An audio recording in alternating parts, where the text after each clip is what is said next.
And so before I'm going to bring up Craig Wright to introduce the program. So as you may know, Craig is a lawyer, and he's also UW Law School Assistant Dean for Advancement. He's also the big brother of Mark Wright, who's a Coug, but he says that's okay. So right before the meeting here, I'm like, Mark, quick, give me some, some dish on your big brother. And I'm telling you, all Mark did was gush. What a great big brother, how he was really protective of him and the best big brother ever. I'm like, that's so boring. But anyway, but here we go, big brother Craig Wright.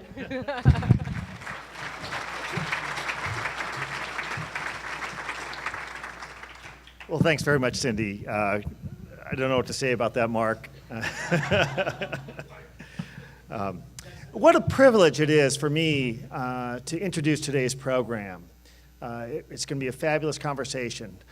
And the participants are, first, President Annemarie Cauce is a 33rd president of the University of Washington, where she's been a member of the faculty since 1986. A graduate of the University of Miami and Yale University, she's a noted scholar on risk and resilience among adolescents. Since becoming president, Cauce has put a spotlight on the UW's work in population health across the university, launched the university's Race and Equity Initiative, and been a champion for ensuring the UW and public higher education across the country remain accessible and affordable for all students. As president and throughout her tenure, she has worked to advance the university's mission of serving the public good by focusing on the UW's impact on the lives of people in Washington and throughout the world.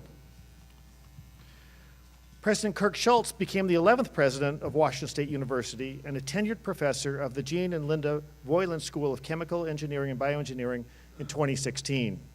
He previously served 7 years as president of Kansas State University, where he guided KSU to significant achievements in research, enrollment, and fundraising. President Schulz earned his undergraduate and doctoral degrees in chemical engineering at Virginia Tech. Since joining WSU, President Schulz has launched the Drive to 25, a system-wide effort to achieve recognition as one of the nation's top 25 public research universities by 2030. He's going to do that by ensuring that WSU delivers a transformative educational experience to students and accelerating the development of a preeminent research portfolio. And last, our host today is Ross Reynolds. Ross Reynolds is KUOW's executive producer for community engagement. Before that, he was an award-winning KUOW program host for 16 years. He's also been KUOW's news director, program director, and he hosted the weekly KCTS TV interview program, Upon Reflection. He's a graduate of Clark University in Worcester, Massachusetts, and the University of Washington Department of Communication Masters in Digital Media program. In 2015, he was named to the UW Communication Alumni Hall of Fame. He's also an honorary Seattle Seafair Pirate. His pirate name is Rotten Ross. So Rotten Ross, take it away. Okay. This was asked a little bit earlier, but I didn't get enough of a response from you. Maybe you were eating, but how many here have graduated from UW besides this guy over here? All right. And how many WSU graduates do we have? Okay, you seem to be all at different tables. You should mingle. You should get to know one another. That's what we're going to be doing on stage today. Well, our topic is affordable college educations. And I guess my first question for both of you, Washington State University has the Cougar Commitment. The University of Washington has the Husky Promise. They provide full tuition and also fees. In addition to those programs, there are a lot of scholarships, grants, and loans from the state and from the federal government. So who still cannot afford a college education in Washington State? Annemarie? Well, I think that part of what we're out here trying to do is make sure that folks understand that, at least in terms of the bachelor's degree, that you can afford a higher education here, that we have programs that will make sure that you can go through. One of the things that sometimes you read these headlines in the papers that talk about these massive amounts of debt and question whether college is even worth it. And in the state of Washington, about half of students from public universities graduate with no debt. At our universities, it's actually slightly higher than that.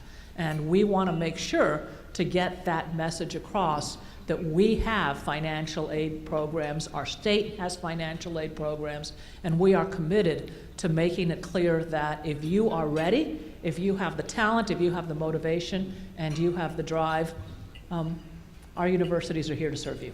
Kirk, what's the evidence that people don't know that? How do you know that folks are unaware that they can get an affordable college education through the public system? Yeah, both of us can tell you stories about students that are enrolled at our universities that will share and reflect upon that, and will say things like, I didn't ever think my family could afford to send me to get a baccalaureate degree or an advanced degree of any type, but guess what? They met with our financial aid professionals on our campuses, and all of a sudden they walked away and said, I didn't think there was a way to do it, but guess what? They were able to put together scholarships, loans, funds that sometimes folks don't even know exist that we have access to.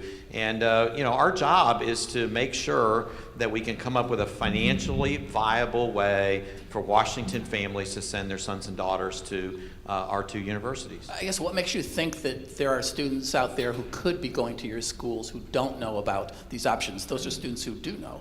Yeah, I often, when I go out into the community to speak to clubs like this, particularly if it's across the state, et cetera, I try and make sure that I have some opportunity to talk to high school students.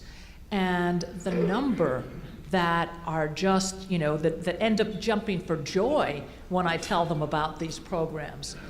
There are lots of folks out there, they don't know. They're reading the paper, and they're reading about how it's out of reach. I mean, sometimes with audiences like this, I ask them what they think tuition is. And in most cases, you hear figures that are closer to $20,000 to $30,000 than to $10,000, and we're a heck of a lot closer to 10 than we are to 20 or 30. If what you would like to have come true came true... And I see some looks of surprise out here. If you were able to get all the students who could get into your institutions to apply because there are programs to help them afford it, could you handle that? Kirk?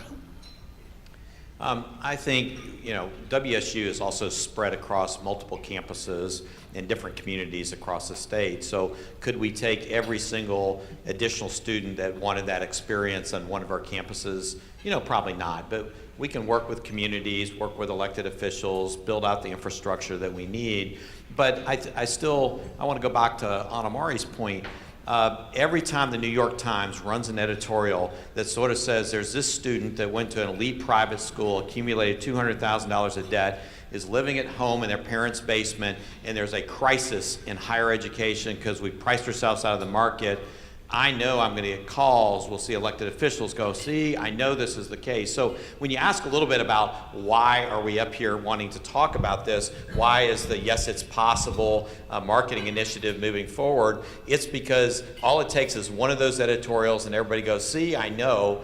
And we just felt we need to be more assertive and aggressive about simply telling the story of what our universities do to help families, to give people accurate information about what student debt load is graduating, and to remind our constituents, if you will, in the state of Washington that both of us have programs to take low-income families and make public higher education a reality. So instead of arguing and complaining about an editorial, we want to be sort of out there to say, hey, let us tell our story. So the next time you read something like that, you may go, this isn't good, but guess what? That doesn't apply because guess what? We know our Washington public higher education schools are doing their job. Well, what if your dreams came true, Anna Mari? I mean, what if the word did get out and all the eligible students realized that funding wouldn't be an impediment? Could you accept them? Would you be overwhelmed by that? Well, first of all, I do want to say that despite the fact that we get less state funding now than we did in 2008, we have almost 4,000 more students,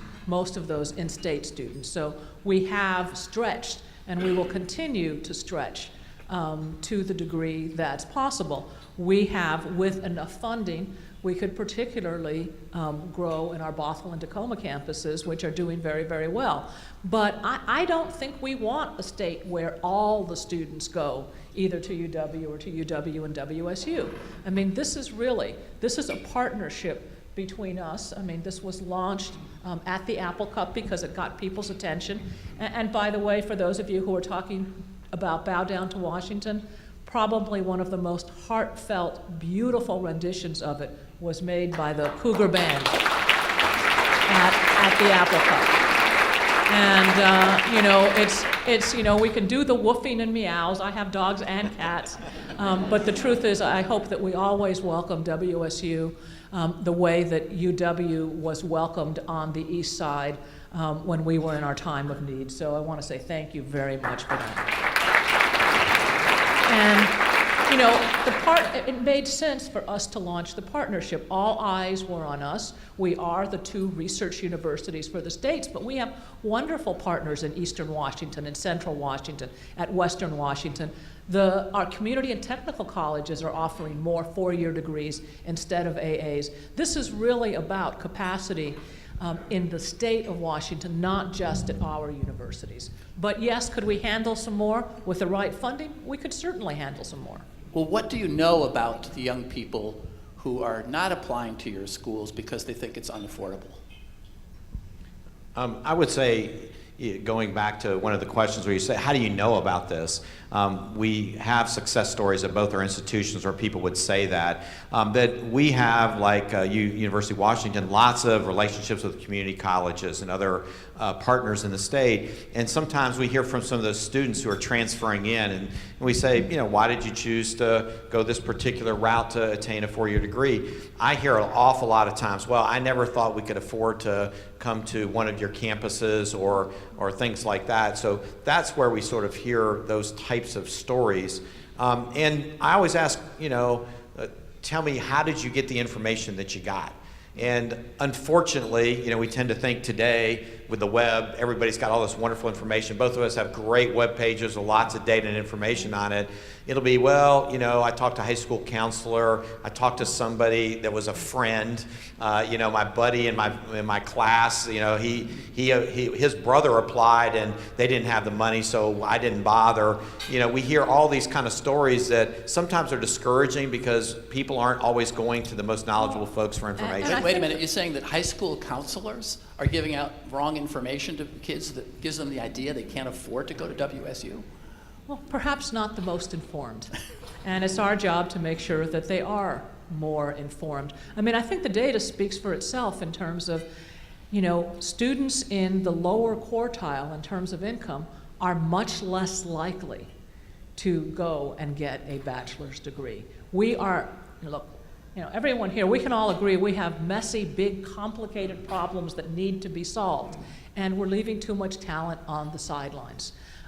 Kids are making decisions about whether they're likely to go to college, to how they're going to approach high school, usually in middle school years. I'm a child clinical psychologist. I work with adolescents. I've talked to hundreds of adolescents, and the degree to which they really think that it's going to cost them or cost their parents, $40,000, $50,000 a year to go to our schools. That's because, often what papers do is they aggregate everything, and it's largely based on, quite frankly, privates that are more expensive and where the discounting isn't as obvious. Mm-hmm. Well, I'd hate to think that there are students in Washington State that don't realize that they have these options at your institutions. And we even had some surprise here about the tuition. Some people even in this room were surprised it wasn't as much as they might have thought it would be. But what in your joint program are you doing to reach those students who you don't know about, who might be unaware of the fact that it is affordable? Like how are you going to reach those kids in those schools if the guidance counselors themselves are unaware of it? What are your institutions doing to reach down and get to them directly? Kirk? Yeah, there's a lot of fantastic guidance counselors out there that send people to both our schools. I want to make that clear. They have a really, really hard job. But I think sometimes, too, people just simply don't have the most updated and relevant information. And so when the two of us started talking about what types of things we could do together, our two institutions, the Apple Cup week, there is a lot of focus in the media and alumni and from many folks in the room on our two institutions for about 5 or 6 days. And you thought, in addition to the football game, why don't we utilize the fact that everybody's kind of talking about our two universities to also broaden the conversation around affordability and access. So what we'd like is ask everybody in the room is, When somebody walks up to you and says their son or daughter, grandson, granddaughter, a colleague is looking at schools, but they're worried about whether they can afford it or not, we want the message to say, go take a campus tour, sit down and talk to financial aid. You may be surprised at what they can do for those particular schools. So that's really the message, is we want everybody to take out there. It's possible, but you gotta walk onto campus, sit down with somebody, talk to them, and let us see what we can do. Yeah, the last few years I've actually written a letter to all the principals of all the public high schools across the state, reminding them of the Husky Promise, asking them to make sure that their counselors know about it, et cetera. Our students are sometimes the best ambassadors. They go out there and they help students apply for college, et cetera. But the reason why we're doing this campaign is we really want to get as much penetration as possible. We need as much advocates out there as possible. I mean, one other thing that's worth mentioning, because, you know, it's both about affordability, but it's also about accessibility, and sometimes for a range of different reasons. People are place-bound, or they don't feel ready to leave home right away. About a quarter of our students are community college transfers. So that a wonderful pathway in that works well in terms of graduation rates, et cetera, into both our institutions is also do a year or do a couple of years in a community or technical community college that's in your area, and then transfer. I've talked to a lot of young people who say they do that path, community college, and then on to the four-year college. Is it your sense that there are some students in community colleges that are unaware of their options to transfer? I'm just trying to figure out who are these people who are not aware of this issue. So at our Everett campus, we do a lot of work very closely with Everett Community College. There are a number of students that go to Everett Community College interested in engineering degree programs. And if you talk to them, they say, I never thought I could get a baccalaureate degree. So one of the things that we're looking at doing is co-admission. When they're admitted to Everett Community College, we would admit them to basically our second, junior, and senior years that is resident on our campus there, so that what we want them thinking is from day one, guess what? A four-year degree, I'm the first in my family to even attend college. A four-year degree is something that's not only possible, but it's something we want to encourage them to think broadly about that. We have to remember a lot of first-generation students, some of those students, the only person who went to college they have ever met and known is the teachers they have in their high school. So they don't have a family member to come home to and say, I was thinking about majoring in engineering, and receive that encouragement. So those first-gen students need a lot of work and a lot of support to let them know, aspire to be great, aspire to really go out there, aspire to that baccalaureate degree. Yeah, I mean, you talk about who are these students. I'll give you an example. My brother is a perfect example of who these students are. You know, I came from a family. I came to this country as a refugee, as an immigrant, and my family was highly educated but didn't quite understand the system in this country. And you know, my parents had worked at pretty much minimum wage jobs. So the issue of how we were going to pay for, there was no question that we were going to go to college, but how we were going to pay for it and how we could do that. And so my brother started at Miami-Dade Community College, an excellent community college, but really thinking that was his only option, was to work so he could pay for it, et cetera. And it was really one of his teachers there who he ended up going to Duke, actually on a full ride. That meant he had to work fewer hours a week. It was cheaper for him to go there than to go to community college, but he had no idea, my family had no idea, I had no idea. And so, you know, we're not talking about, you know, people, I don't know how many, I mean, I have to admit I was one of those high school students who would read the encyclopedia, but I wasn't reading financial aid web pages. I didn't go that far. But I mean, your brother is kind of a success story because he did find out and Yes. he was able to go on. I'm really curious about these students that don't either find out or have misinformation, as you mentioned, that's certainly an issue, or to what degree are there a whole body of students out there that don't see why they should go to college? Do they just kind of dismiss it as sort of unnecessary to their future? And how do you address that? I think that's another part of our messaging on a lot of this, is that it is really important for, I think, all students to think about post-high school continuing their education. Now, does that mean it has to be a four-year degree for every particular student? I don't think so. But that pathway should be open. That should be a decision somebody makes that's based on the career that they want to pursue or what they would like to do in life, not, well, those doors are shut because I can't afford it or I don't know anybody there. We constantly combat, and you all have seen the same sort of articles that we have. You don't need a college degree anymore. It's not relevant in the marketplace. Going and learning this particular skill and going immediately into the marketplace is so much better than wasting your money and time on a college degree that's not going to do you any good. I like to combat that thinking we are training and educating young people that we think are going to be that great employee for 40 years.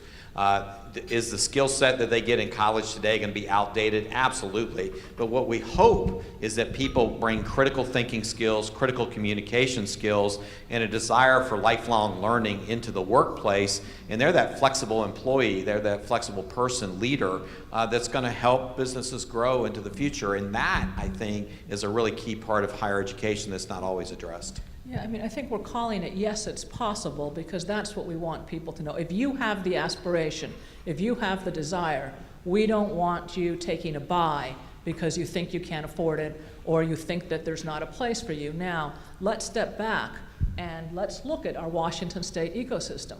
You know, most of our growth in jobs have in fact come in jobs that require a bachelor's degree or an associate degree at the minimum. That's where the jobs are expanding the most. And yet we're at the very bottom. You know, we're in the bottom 40, in the bottom 10 in terms of states producing bachelor's degrees. That's not a good match. That's not a good match. And we have what I call the low-lying fruit.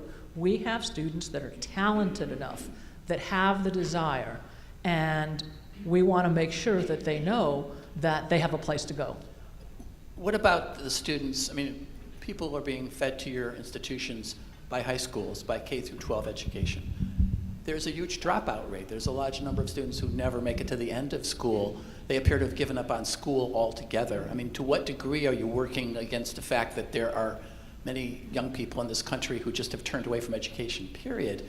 They're not even finishing high school, much less even thinking about college. And how do you deal with that? Anna Marie? Well, absolutely. I mean, you know, the pipeline, especially for low-income kids, has leaks at every stage of the way. Our College of Education is very, very involved in doing work with local public schools, especially in the South Sound and some of the areas where the graduation rates are lower, to try and work with the teachers, et cetera, to get the graduation rate up. So, you know, everywhere along the pipeline, we need to have more kids. If they don't graduate from high school, then they're not going to go on to college. So we need to do work there. But I also do want to, I'm not saying one or the other, we need to do both. But when I talk about the low-lying fruit, there are plenty of students that are graduating from high school that are talented, that are ready to come to our institutions, that just are assuming that we're not for them. And we are. Have you done any kind of a survey or any market research on who those students are and why they're unaware of the affordable possibilities in order to reach them more directly? Do you know why they're not responding? Well, we certainly, I mean, you know, we have done some analysis. We know they are much more likely to be low-income students. We know that they're much more likely to be in areas in the state that don't have a university near them. And also, if they don't have a community college near them, we tend to see them more on the Olympic Peninsula, you know, in the rural areas. And so we need to do more to reach out to those areas. Kirk, you're running a major institution. Do you have to think about what's going on in the high schools in order the kids at least finish and think of education beyond high school? Is that something you have the capacity for and can even do?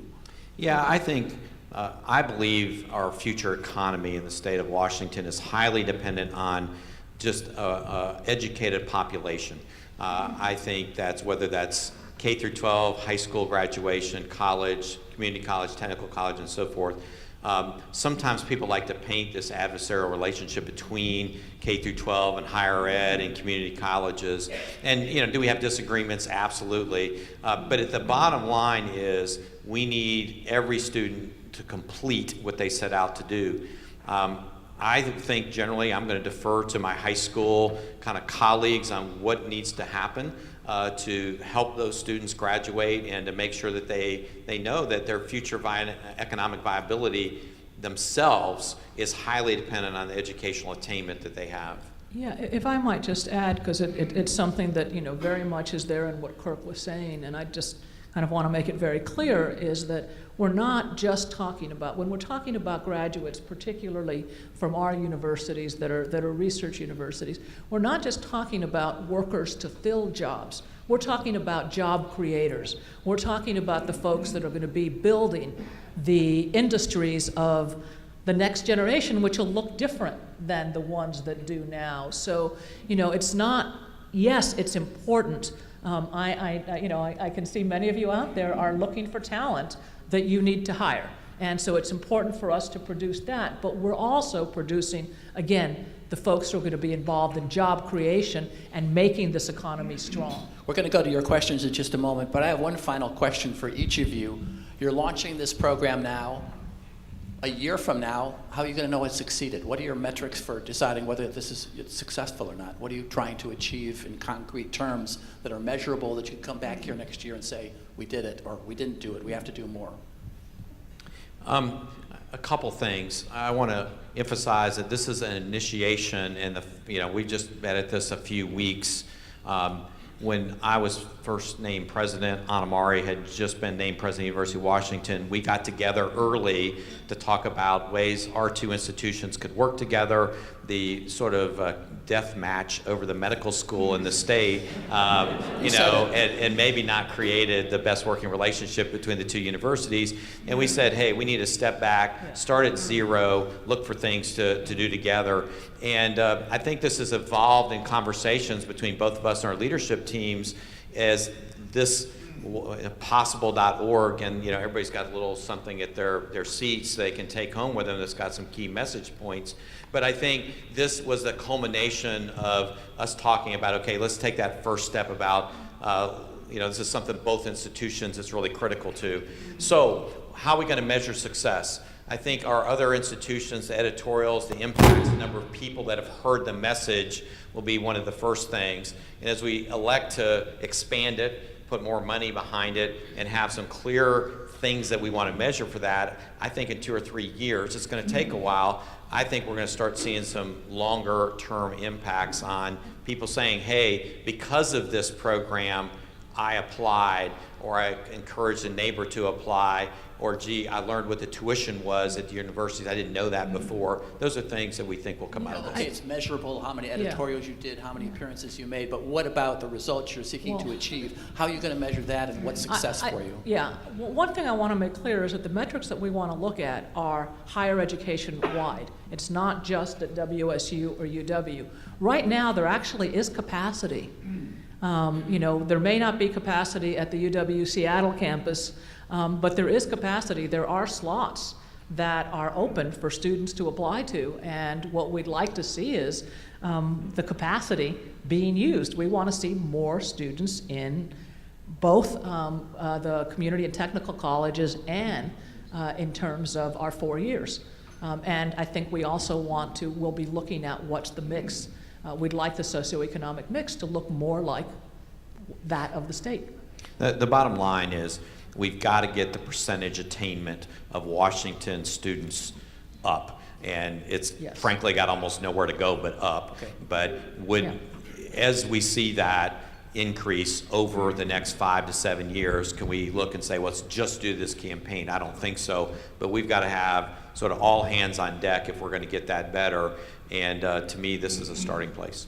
I'd like to go to your audience questions, your short, concise questions. You undoubtedly have a lot you could say, but for the purposes of right now, could you ask your very quick, concise question, John? I'll ask a very quick, concise question. I know about Washington Promise. I've been involved with that for a long time, but more importantly, It's great to hear about new students coming, more students coming, but there is a cost to this. And I'd like to hear from you what your desire out of our state legislature is right now in funding all of the programs that you're talking about. Thank you. Actually, Kirk and I were both in Olympia yesterday, as were the other presidents of the 4 years. Talking to our legislators, we have a very reasonable ask on the table that will allow us, because I think that it's very important. Access is not just about who gets in, it's about who graduates. And that means we have to have good quality programs. It's not just about faculty. Faculty is incredibly important, but it's also about the guidance counselors that can help them, pick a major, that can, help particularly first-generation students. Last biennium, we knew that McCleary was the most important thing for the legislature to do, and we hear people talking about how this might be the year of higher ed, and I would, love to have everyone here who, knows whether you know your legislature or just know his or her email. To make sure that higher education, our funding levels are still below that of 2008, and we have more students. We really are struggling, and we're talking about, yes, we want to make sure that students know that we're accessible and we're affordable, but to be able to maintain that accessibility, affordability, and quality into the future, we need state investment. Or if not, we'll be here 10 years from now, 20 years from now, and you will not have the quality of institutions that you have now. Very quick follow-up before we get to the next over question. here. What is the ask in dollars and cents? You mentioned, is it a modest ask? I quite frankly could not tell you the dollar amount.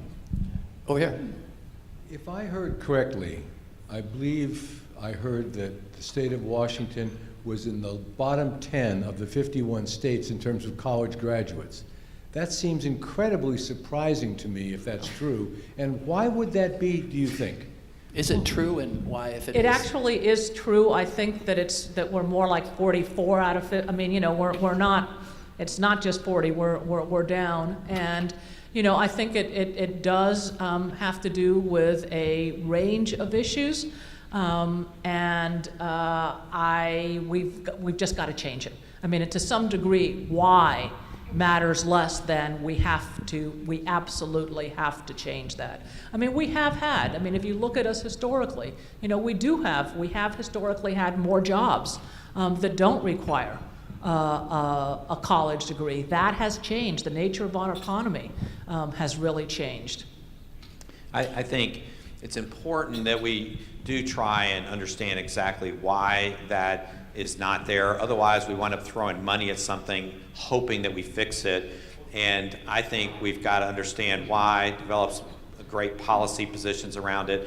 And I will say, our state will fund things like this that are important if we can put together a reasonable plan of attack. But I think all of us are trying to work without a lot of solid data all the time, and why that is. With a booming economy, it actually makes no sense that should be the case. So we got our work cut out for us. I agree with Anna. We've got time for one more question over here. One idea that's come out of Silicon Valley recently to help make education affordable is something called an income sharing agreement, whereby a student can go to a university for free and enter into a contract to share their income once they get out of college. This not only makes it attractive and accessible, but it also gives the university an incentive to help get them good jobs. Do you think that this might be a tool that you could use to make college here affordable? Well, this couldn't be a tool that we could do on our own. This would require some changes in the legislature, et cetera. Quite frankly, I have read about those programs, and there are mixed. There are some real positives. There are also some questions about field of study and so forth and so on. But I would never dismiss something like that out of hand. Yeah, the University of Utah, interestingly, is also doing some of this as well, and I was just reading about that this morning. To me, as higher education evolves and changes, we got to look at everything that we can to do that. I worry about actually collection of dollars, down the road. I know that's you say, well, it sounds philosophically like a great program. The practical side is, can we make sure that we can collect that money, down the road without suing a former student for not providing dollars back to us, and then all of a sudden you take something that could be good and it turns into something really bad. So both of us are going to continue to look at every option we can to help student completion and to manage debt load. Yeah, I think it's important to just, point out, I mean, again, I think we need to be creative, and we don't want to dismiss anything out of hand. But at the end of the day, when we're talking about being close to the bottom, we are very close to the bottom in terms of the amount of investment per student that we're making in higher education. And there's nothing else that we're going to do that's going to make up for that fact. We have to invest more into higher education for our youth. Can we get a big round of applause? And for not Kirk? so young. All right, thank you very much.